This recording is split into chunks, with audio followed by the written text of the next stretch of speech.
Welcome back to the channel, my friends. Today, we are diving into a story that is as haunting as it is enlightening.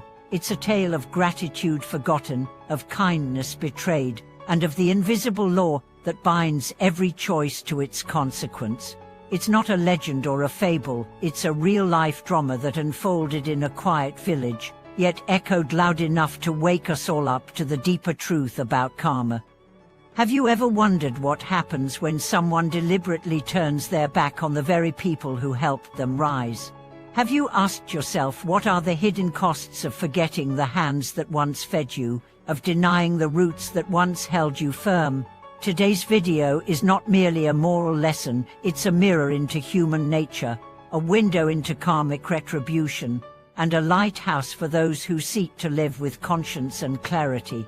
Let's start at the beginning, when everything seemed picture perfect. He was known as Mr. Huang, a respected school teacher, and eventually the headmaster in a small rural village. During the 1980s and 1990s, when rural areas struggled with poverty, his family was considered among the most well-off. A government job, steady income, and the respect of the community, it was the dream of many. He had a wife, 4 children, and a big house often filled with guests, laughter, and admiration. Everyone looked up to him. His future appeared to be paved with gold. But fate, as we often forget, is shaped not by appearances but by actions, and the seeds you plant today, even in secret, will one day sprout in plain sight. Not long after retiring, Mr. Nguyen suffered a stroke that left him paralyzed and unable to speak. He passed away soon after. His only son, once seen as the heir to his achievements, died of liver disease not long after. His daughter-in-law took what was left of the family's wealth and remarried, leaving nothing behind. The grandmother, Mr. Hira's mother, lived to be 90 but died alone, forgotten, and buried without honor. The once thriving home had turned into ruins, both literally and spiritually. People whispered, it must be karma. But karma doesn't judge, it simply balances. And this balance was long overdue.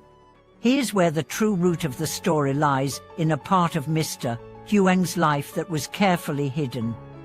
Before he became the esteemed educator, before he wore a suit and tie, before the accolades and titles, he was a young man struggling to survive. And it was his first wife and her family who gave him everything. She paid his school tuition with borrowed money.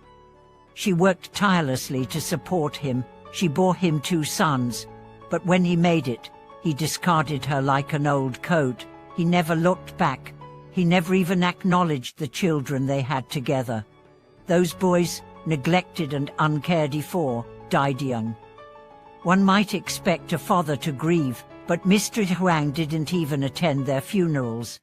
In fact, according to neighbors, he blamed the mother for their suffering. He quickly remarried a younger woman, living a life of prestige as if the past never happened. But the past never forgets. The story isn't about vilifying Mr. Huang. It's about revealing the unseen mechanics of moral debt. In Buddhist philosophy, every thought, word, and deed plants a seed. Some grow quickly, others lie dormant for years, but they all eventually bear fruit.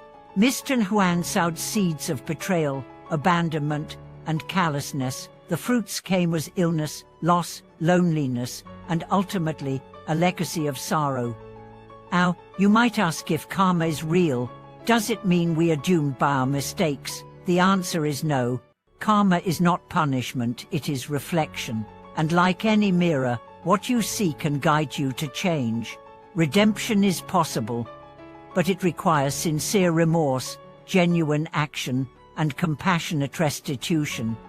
Had Mr. Huang acknowledged his past, tried to atone for his actions, perhaps the story would have ended differently. A temple visit, a prayer, a donation, a moment of humility, these small acts could have shifted his trajectory. Karma is not about vengeance. It's about harmony.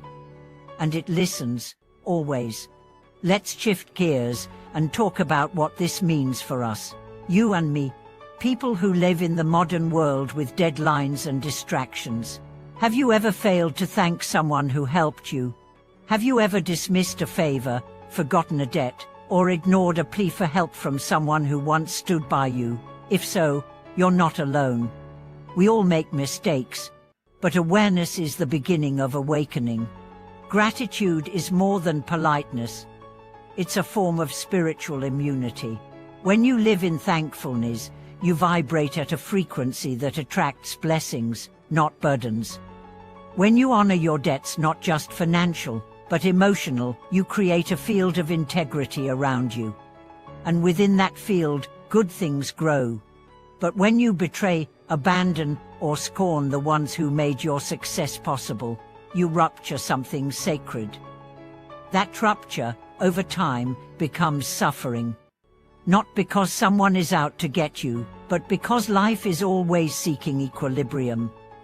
When your actions break the natural balance, suffering steps in to restore it.